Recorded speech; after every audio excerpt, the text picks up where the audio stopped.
So I was listening to this podcast upon further review. Contains a bunch of TF2 people that I used to hold in very high regard, and now I don't, for a lot of reasons that I will get to in a very big video that I still have to write out and make, because it's very frustrating to work on such things when you don't have time. But my point for bringing it up is that they recently said something in their most recent episode 38, about 5 minutes in before they actually get to the main point of their episode. The statement is uttered that games should be balanced according to the majority of the player base. And that is a very dangerous idea, I think, because history shows that just because the majority thinks a certain way doesn't mean that they're right. The majority can hold the wrong view on things a lot of the time. And I think that, and this is my belief, not an opinion, so I make a very firm statement when I say stuff like this, because I'm not just here to say that, this is just my opinion and everyone's entitled to their own opinion. I don't believe any of that at all. I believe that there is truth in far more matters than people like to admit that there is. And to say that there are plenty of things that are simply chalked up to opinion, there's a lot less things that are chalked up to just opinion than people like to pretend that there is. And I find it insulting to my intelligence and to the nature of rational conversation that many people can simply hide behind the "it's just my opinion" barrier when they state things in such an objective manner. And that's another problem that I have with UFR that I will discuss another time. At the moment, I would like to discuss the idea of game balance and what would go wrong if the majority of the player base were to just run a certain game, right? Because we as humans are prone to the temptations of laziness. If the majority of the player base determined a certain function of the game was too difficult, they would basically dumb it down to make it very easy for them. In effect, there would be very little challenge by the end of the game at all, if you saw it through to its logical conclusion. Or the game would fall apart along with its community, because two sides would eventually form and go at war or at odds with one another over how much challenge the game should actually pose. Team Fortress 2 players are notorious in their majority, at least in their online presence with the current selection of YouTuber representatives that they have, for wishing that the game was just a lot easier. There is a distinct lack of challenge that they want in a game of Team Fortress 2, that they want in a round. They want the stakes to be a lot lower than they used to be, because the point of the game isn't to win, it's just to have fun. And I say nonsense to that, because fun, in the way that these people claim that it's supposed to be used, winds up becoming a very subjective experience. In truth, fun is more the baseline level of enjoyment that one can receive from a piece of media. Fun is the minimum requirement for entertainment and value that can be brought out of something. Enjoyment is the next level up from that, where you really comprehend and understand a piece of media's function and nuances and eccentricities and all the little details that make it what it is and why it's so good or so bad. This applies to movies, this applies to books, this applies to videos, this applies to games. Always has and always will, because it is upon that ideology that we hold a lot of art to in regards to standards. Now, if we take specific examples of games that are very difficult to master, games like classic Doom or Quake or Halo, and heck, even a multiplayer game like Team Fortress 2, these games are very nuanced in their mechanisms, in their functions, in the way that they operate. And to suggest that the majority of the player base should be catered to in regards to balance would be a bit dishonest, I think, and would inevitably neuter a lot of personality from each of those games. I know that in regards to classic Doom, its notoriety was gained by how difficult it was, how new of territory it really was at the time of release. And then Doom 2 tripled down on that.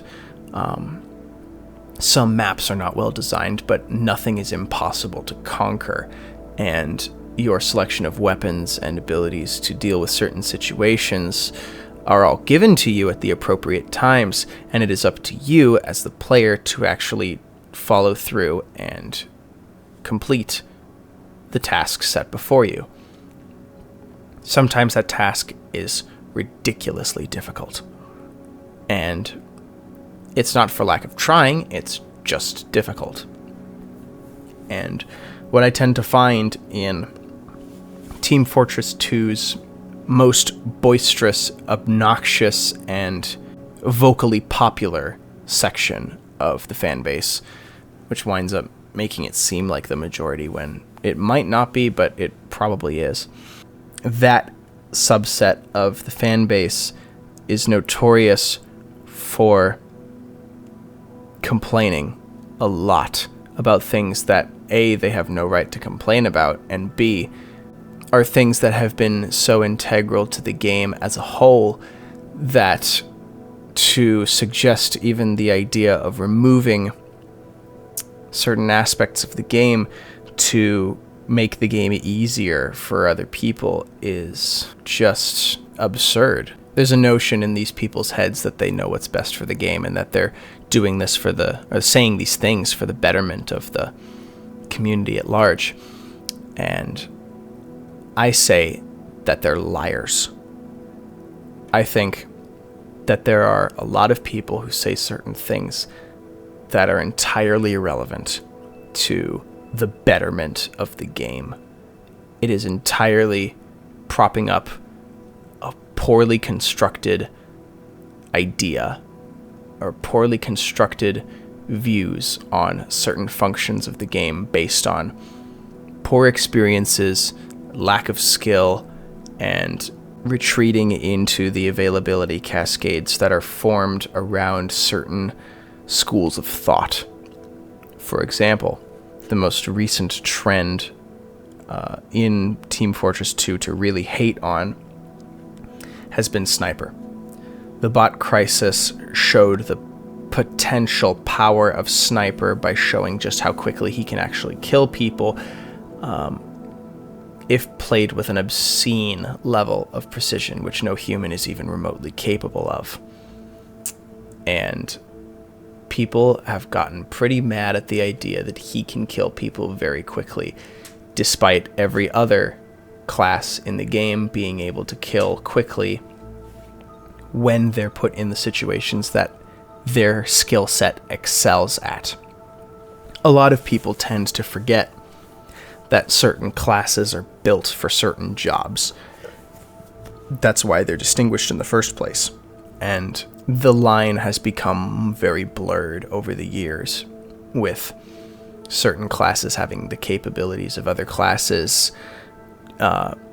being utilized in such a way that makes it hard to figure out what they're actually supposed to do. It used to be very clear when there were no unlocks in the game at all. Soldier, a heavy medic combo, and Demo Man were the front brute force of an offensive push, and Heavy and Demo Man have incredible defensive capabilities, as does Engineer. Pyro and Scout are very much ambushers, whereas Pyro is far more subtle than Scout, as Scout can do things that the Pyro just can't do because of his increased speed. Spy is a stealth class, of course, Medic is the healer, and Sniper is the guy who can take care of certain problems that the rest of his team just can't seem to accomplish as effectively. For example, there's a part at the very last point of Dust Bowl where a well-coordinated defensive team can have a medic tapping heals between a heavy and a soldier at the spawn door on the left side if you're approaching from the blue territory. And the rocket barrage and the bullet storm is very difficult to conquer as long as that defensive team is positioned correctly. And I should know because I've experienced this before. I've been on the losing side of something like this. In that scenario, a sniper is the only class that can effectively take care of that situation for his team. I watched a heavy medic combo Uber in to try to take care of such a threat, and they were swamped. Absolutely, like, just removed from the equation. A Pyro came in and air blasted the heavy off the bridge, and 2 sentries completely swamped the medic. It was very unfortunate. The Sniper is the only one who could take care of something like that because his ability to take care of the problems that his team can see makes him useful. And I've heard people make the argument, of course, that like Sniper is basically Spy but better. And obviously that's not true because Sniper can't go invisible and he can't get close to people. Once you get close to Sniper, his effectiveness is very, very quickly decreased as a result of his long-range capabilities suddenly either having to be focused in at such a close range, which only the best of players can accomplish maybe even half the time, or he winds up dead because his tool set enables him for long distance pretty much only. Spy takes care of the problems that his team cannot see. He takes care of sentries and teleporters, and takes care of the medic building Uber behind the corner that the Sniper doesn't see, or the rest of his team can't see for that matter. And to suggest, basically to bring the point back around, that game balance should be catered to the majority of the player base is a disservice to the idea that a challenge is a good thing. What I find the majority of the time when people think like this is that they want their experience to be easier. And these people generally tend to be crybabies about video games, which is not something I've ever been raised to be. Even when the challenges were potentially unfair in most of the things that I've set out to accomplish, I still play understanding the rules. I play to win. And I play knowing that I'm not going to win every time. There is going to be someone better than me, and that's a good thing. This mindset that people should be catered to, especially the people who complain a ton, with no basis for it. They are the type of people who find no value in victory. Because after all, the point of playing games is to have fun, not to win. And what if winning is fun for a lot of people? By nature of placing an objective within the game, automatically the purpose of the game, the point, is to complete that objective. If you are playing the game without the intention to complete the objective, you are not playing the game. You are wasting your time and the time of everyone involved. And I know that this is kind of a modge podge of topics that I am still trying to write out thoroughly, dare I say scholarly, to best articulate my thoughts on the matter. But I say with no uncertainty that this type of mentality comes from people who do not believe in the idea of playing to win the game. For whatever reason, these people have had experiences in their life that make it seem that winning is not an accomplishment worthy of their time or effort, that there is no reason to put such effort towards things at all, to just kind of kick back and let things be brought to them. And I talked about this with a friend of mine on a long 2.5 long conversation, or 2.5 hour long conversation with him. And he described fun, he defined fun the best way I think anyone has ever defined it ever. And it is that fun is comprised of 4 key tenets: the rules, the objective, the dynamics, and the lightheartedness. Now, the rules are what makes the game fair for everyone to play. It is what everyone operates under so that the game can be played at all, so that there can't be a game, right? And then the objective, or something to overcome, is obviously your goal, the end of it all. Dynamics is how you interact with all the situations to achieve that goal. And lightheartedness, of course, is good sportsmanship and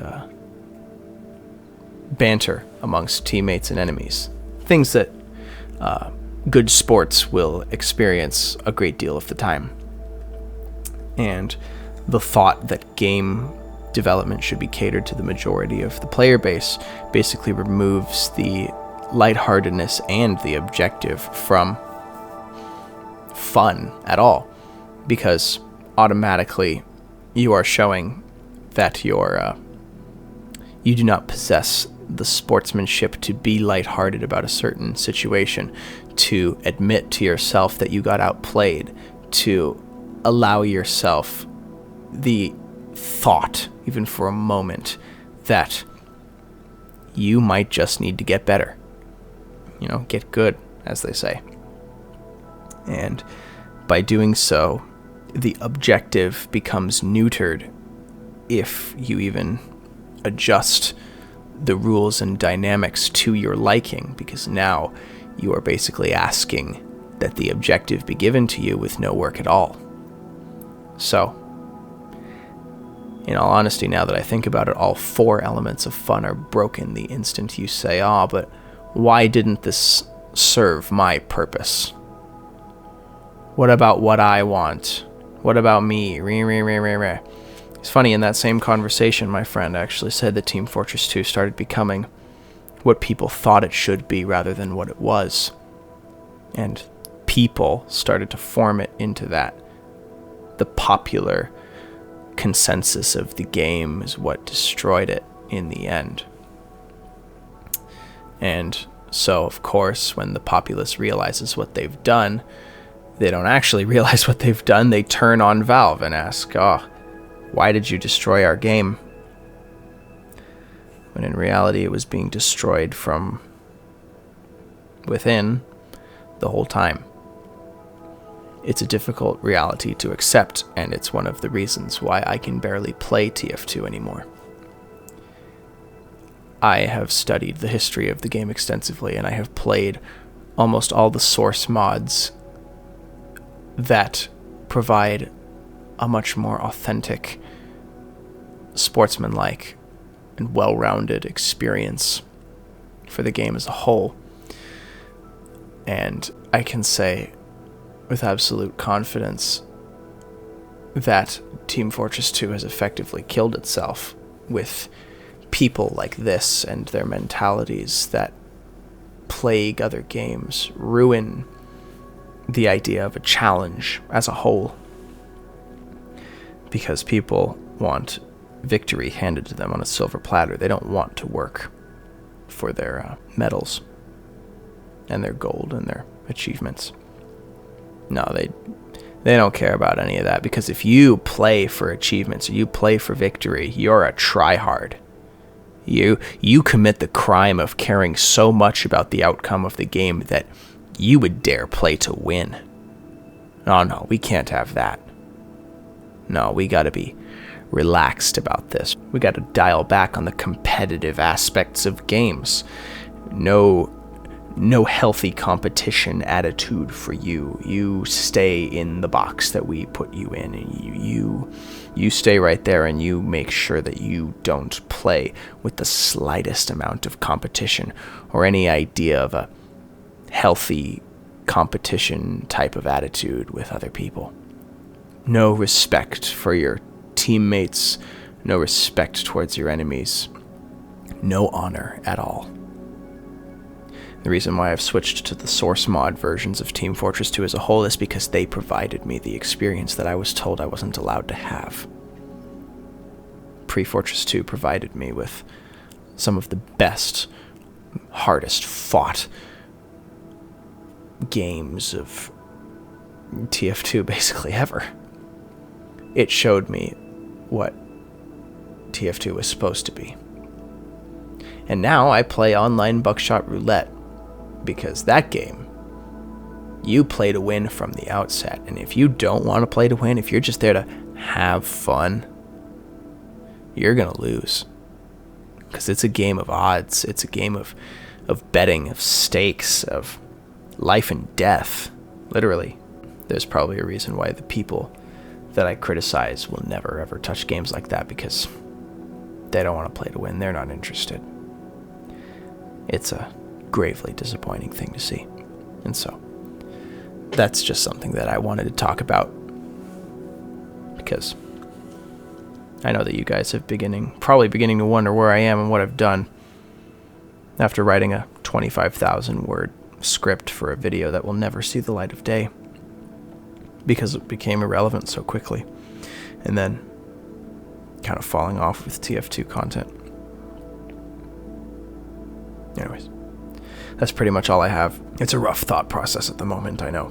So, yeah, you guys can discuss it with me in the comment sections. You can DM me on Discord. It's @military_snake. That's my Discord ID. And so, if anybody's willing to talk with me about this, rationalize conversation, heck, call me for like a interview of some kind if anybody wants to make their little videos. I guarantee this video will not reach the people that I want it to reach, or even touch the algorithms of the people that I've discussed, and that's okay. I'm more so talking because I need to get this out of my head, and I need to inform everyone that if you're not playing games to win, you shouldn't be playing games at all. And I hope that someday I have the opportunity to elaborate on that appropriately.